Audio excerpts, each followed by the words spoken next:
ដីព្រៃលិចទឹកជាជំរកត្រីពងកូននៅចំណុចម្ដុំក្រពើតាំងត្រូវបានឈូសឆាយបំផ្លាញឯកំពង់ចាមកាលពីរុស្ស៊ីថ្ងៃទី7ខែកក្កដាឆ្នាំ2026លោកនូនីចាងវាងការផ្សាយនៃអង្គភាពសារព័ត៌មានខ្មែរសុក្រិតនិងបច្ចុប្បន្នក៏ជាប្រធានសមាគមសារព័ត៌មានសុក្រិតបានដឹកនាំក្រុមការងារជាច្រើនអង្គភាពចុះទៅដល់ទីតាំងដីរដ្ឋមួយកន្លែងដែលជាព្រៃលិចទឹកនិងជាដីព្រៃជំរកត្រីពងកូនត្រូវបានជន់ខិលខូចឈូសឆាយបំផ្លាញត្រង់ចំណុចនិយាមការ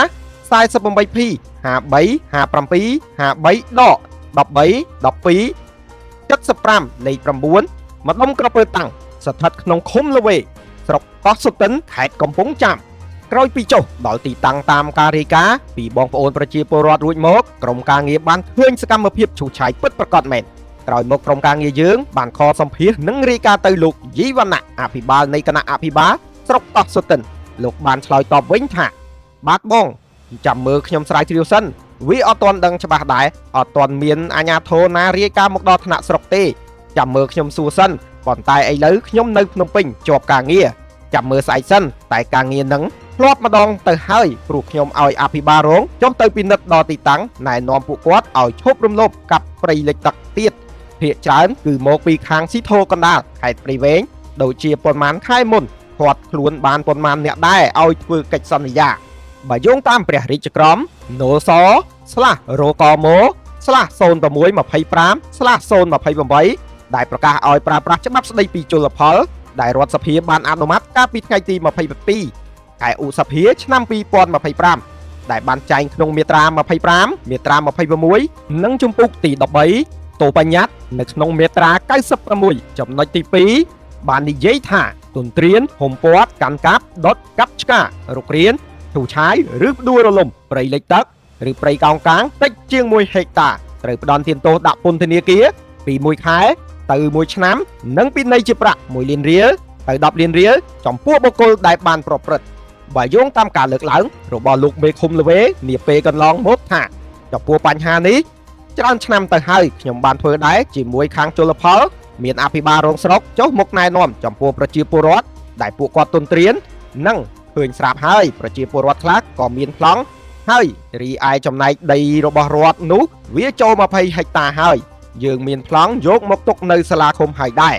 ហើយដីហ្នឹងវាជាប់ទៅនឹងខាងតំបន់ខ្ពង់រាបហើយលោកប្អូនឃើញស្រាប់ហើយសប្តាហ៍ថ្ងៃនេះមិនមែនកាប់ពូថៅកាប់នឹងកំបិតទេគឺអាគ្រឿងចាក់ហ្នឹងវាលួចចូលឈូសឆាយ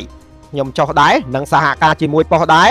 អ្នកទៅឈូសឆាយបំពេញនៅទីនោះគឺពលរដ្ឋមកពីស្រុកស៊ីធោកណ្ដាលខេត្តព្រៃវែងរីឯលោកហុងឈឹមប្រធានសហគមន៍នេសាទឡូលេខ8ស្រុកកោះសុទិនបានថ្លែងប្រាប់អ្នកសារព័ត៌មានយើងថាគាត់គ្មានបានដឹងអីទាល់តែសោះសំបីតែបន្តិចករណីដែលកន្លងទៅដោយលោកអភិបាលស្រុកនិងលោកមេឃុំថ្លែងប្រាប់អ្នកសារព័ត៌មានយើងនោះគឺលោកប្រធានសហគមន៍មិនបានចូលរួមជាមួយនោះទេហើយលោកមិនបានដឹងរឿងអ្វីទាល់តែសោះចំពោះលោកលីស្រីនាយខណ្ឌជលផលខេត្តកំពង់ចាមអង្គភាពសារព័ត៌មានយើងនៅថ្ងៃទី7ខែកក្កដាឆ្នាំ2026ម៉ោង 2:24 នាទីរសៀលបានខសុំការបំភ្លឺតាមរយៈលេខទូរស័ព្ទ011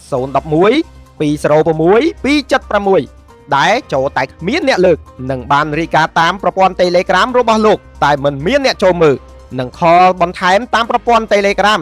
ចូលតែមិនលើកនោះទេប្រហែលជាលោកនៅដេកមិនទាន់ងើបពីដំណេកនោះទេរបស់លោកជលផលរូបនេះហើយបើយោងតាមប្រភពពីប្រជាពលរដ្ឋម្នាក់សុំមិនបញ្ចេញឈ្មោះបានលើកឡើងថាបច្ចុប្បន្ននេះគឺមានពលរដ្ឋម្នាក់ឈ្មោះថនរស់នៅភូមិព្រែកភ្នៅជាអ្នកយកលុយទៅរត់ការជាមួយអ្នកពាក់ព័ន្ធសំណួរសួរថាតើលោកថននោះជានរណាហើយអ្វីដែលគួរឲ្យសោកស្ដាយជាទីបំផុតគឺយើងគ្មានលេខទំនាក់ទំនងជាមួយលោកថននោះទេអញ្ចឹងមានតែសំណុំពរឲ្យអាជ្ញាធរជួយមានចំណាត់ការចំពោះរឿងនេះឲ្យបានតឹងរឹងផងដោយផ្អែកលើអង្គហេតុអង្គច្បាប់និងផុសតាំងគឺមានគ្រប់គ្រាន់ហើយក្រុមការងារយើងរងចាំចំណាត់ការរបស់អាជ្ញាធរជាពិសេសមន្ត្រីជំនាញតែម្ដងតើអាចស្វែងរកវេកមុខជនបង្កនិងអ្នកដែលពាក់ព័ន្ធទាំងនោះយកមកផ្ដន្ទាទោសតាមច្បាប់ស្តីពីជលផលដែរឬទេជាពិសេសគឺលោកថតអង្គភាពសារព័ត៌មានយើងរងចាំការឆ្លើយបំភ្លឺគ្រប់ក្រសួងស្ថាប័នមន្ទីរពាក់ព័ន្ធមន្ត្រីគ្រប់ជាន់ថ្នាក់ពិសេសសម័យខ្លួនឈ្មោះថនរៀងរាល់ម៉ោងធ្វើការតាមច្បាប់ស្តីពីរបបសារព័ត៌មានសារព័ត៌មានខ្មែរសុក្រិតព័ត៌មានពិតសុក្រិតយុត្តិធម៌រហ័សទាន់ចិត្តគ្រប់ពេលវេលាគ្រប់ទីកន្លែង